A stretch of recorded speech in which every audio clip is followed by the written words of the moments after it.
Shabbat Shalom.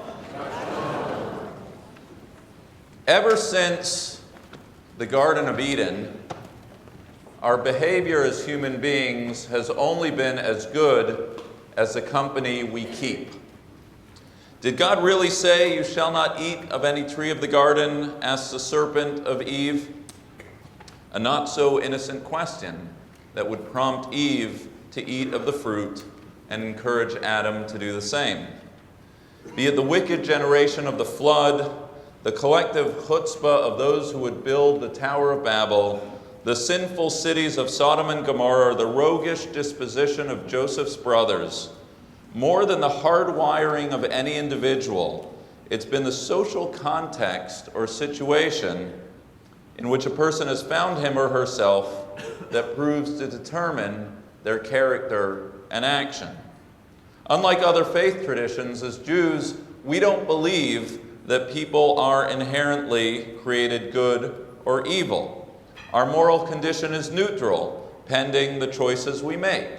Choices that, more often than not, are determined by the company we keep. As the social psychologist Kurt Lewin explained, it's the power of our immediate social context or situation that represents the most potent force in shaping the decisions we make, good, bad, or otherwise. And it's this insight into human behavior, first articulated by our sacred text and affirmed by social psychologists thousands of years later, that, much to my surprise, serves to provide the backdrop for the most unanticipated and compelling argument for synagogue life that I've ever heard. And I've heard and given many.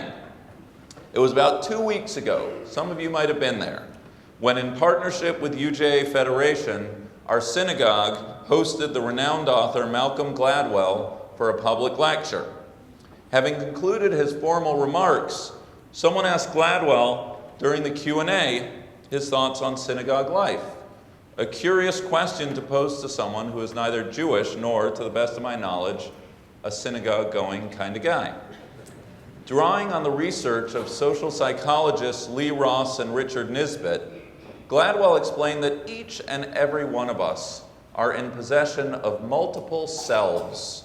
Gladwell explained that there's a person we are at work, the person we are at home, the person we are at a ball game, and the person we are at a bar at midnight. Each one of us is, of course, one and the same person, but each self reflects a particular situation or social context. Gladwell cited a study whereby students were evaluated in their strengths and weaknesses by both their teachers and their parents, a study that revealed what any parent knows, that our children behave differently in school than they do at home. Altogether logical, given that school is not home nor home school. The number of selves we possess is as numerous as the number of potential circumstances in which we may find ourselves, each one a prism into who we are, each one reflecting the fact that human behavior is socially or situationally conditioned. And it's by way of this observation that Gladwell pivoted towards explaining the critical role of synagogue life. For if, as evidenced by voting patterns, consumer choices, or mob mentality, behavior is shaped by the company we keep, then it becomes really, really important that we keep good company. Given our morally neutral but easily influenced state of being, we need to immerse ourselves in a place where we can be our best self, to be in a place where the social pressures and expectations are such that we become conditioned to be more compassionate, to be more patient, to be more inclusive, to be more generous, to be more like, well, the people we aspire to be, but more often than not are not. The difference between good and bad is not always or even often clear in the wilderness of our lives. And even if we are lucky enough and strong enough to arrive at a perch of moral integrity, it's not always a given that we'll stay there. We need a touch point, a sanctuary, a collective community to provide that moral compass. We need a place to bring our best self and to find, if we've lost our way, our best self, and to surround ourselves with others engaged in the self-same exercise. Undoubtedly, God understood that Israel was not going to stay at the base of Mount Sinai forever.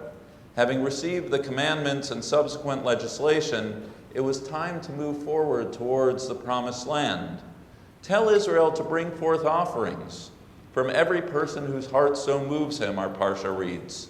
Gold and silver and copper, God specifies, crimson yarns and tan skins, lapis lazuli and other precious stones. Asuli mikdash, make for me a sanctuary, veshachanti betocham, and I shall dwell amongst them.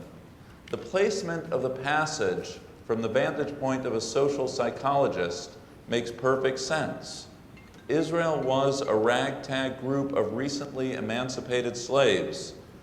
The plagues, the parting of the sea, the revelation at Mount Sinai, no matter the awe-inducing theatrics of God's miracles, the Israelites were a stiff-necked, backsliding people. If anything, the upcoming sin of the golden calf only proves that while you can take the slave out of Egypt, it's much harder to take the Egypt out of the slave. Of course, the Mishkan was built to house God's presence, but that reason alone would not suffice. After all, as King Solomon would famously proclaim, God's presence fills the entire earth. God doesn't need a physical sanctuary. Of course, the Mishkan served to provide a community-building project for a people in search of identity, but that reason too doesn't suffice to explain such an evolved and elaborate building project. God commanded the Mishkan, the tabernacle, to be built here and now because God understood that in the wilderness, Israel would need a sacred center, a place that would remind them of the commanding voice of Mount Sinai, remind them of the spark of the divine within each of them, remind them of the people that they sought to be, but because of their slave experience or perhaps the rigors of the desert, they couldn't be. Bring forth the best of yourselves, God commands them, a collective effort that provided a dwelling place for God's presence, but more importantly, provided a place where Israel could be good together. It wasn't foolproof. There would be plenty of setbacks, and ultimately we know the first desert generation would be deemed unfit to enter the promised land. Nevertheless, the commandment to build the Mishkan did signal a Copernican revolution in the religious life of ancient Israel. Not in any one sacred mountain, nor for that matter in the performance of any particular commandment was religiosity to be found. Rather in the creation of sacred community, first in the desert, then in the temple in Jerusalem, and now in any house of worship. Wherever people gather their best to be the best that they're capable of being, that is where God's presence is to be found. Every year, around this time, for obvious reasons, I give a sermon on the importance of synagogues in our lives as places to experience God's presence, as generators of Jewish identity, connecting Jewish people worldwide and one generation to the next, or maybe a place to celebrate the joys or observe the sorrows of our lives over our lifetimes. While all these arguments stand, and there are others, of late I've found myself drawn to the notion of the synagogue as a behavioral tuning fork in the lives of our membership. Our world is getting more, not less complex.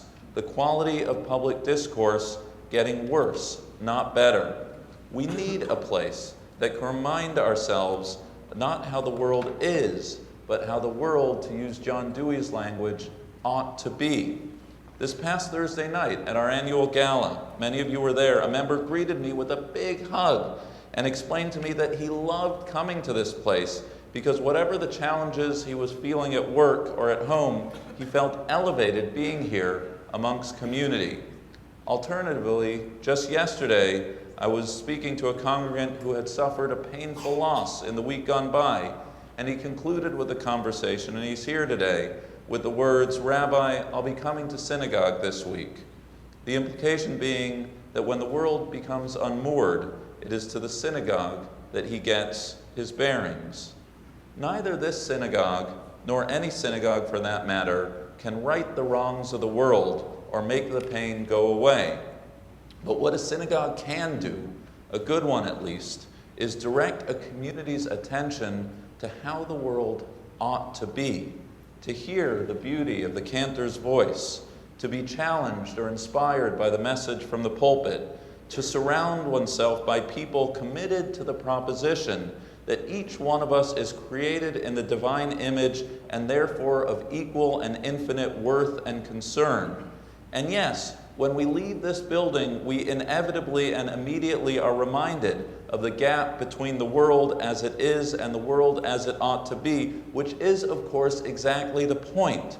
Because in identifying that gap, we're prompted to close it and work as individuals and as a community to create a more just, more compassionate, and more caring world. The cycle is a virtuous one. Come to synagogue to surround yourself with people who remind you who you ought to be and how the world ought to be. Leave the synagogue so filled by that spirit that you cannot help but take action to heal this broken world, and then return to the synagogue to be reminded and recharged yet again. You are changed, the community is changed, and if done right, the world around is changed. Rinse, wash, and repeat over and over again throughout a lifetime. Almost exactly 50 years ago, in an essay called The Vocation of the Cantor, Rabbi Abraham Joshua Heschel asks the question, what does a person expect to attain when entering a synagogue? In the pursuit of learning, one goes to a library. For aesthetic enrichment, one goes to the art museum. For pure music, to the concert hall. What then is the purpose of going to synagogue? Heschel's answer, and I encourage you to read the entire essay, is that it's here in the synagogue that we develop a sense of reverence. It's here that we foster compassion. It's here that we cultivate a sensitive social conscience. It is here, I would add, that the young learn to respect the old, and the old learn to invest in the future of the young. It is here that we build up generations of mention, because it is here, and it is only here, where we declare to the world, to each other, and to our children that there is no greater title a person can have than to be a mensch. It is not something that we can do on our own. In Heschel's words, to attain a degree of spiritual security, one cannot rely upon one's own resources. One needs an atmosphere where the concern for the spirit is shared by a community. Friends, that community of concern, that community of spirit is right here, your synagogue. We need it, and it needs you. Bring the best of yourself here, and together we will make this sanctuary a place in which God's presence shall dwell. Shabbat Shalom.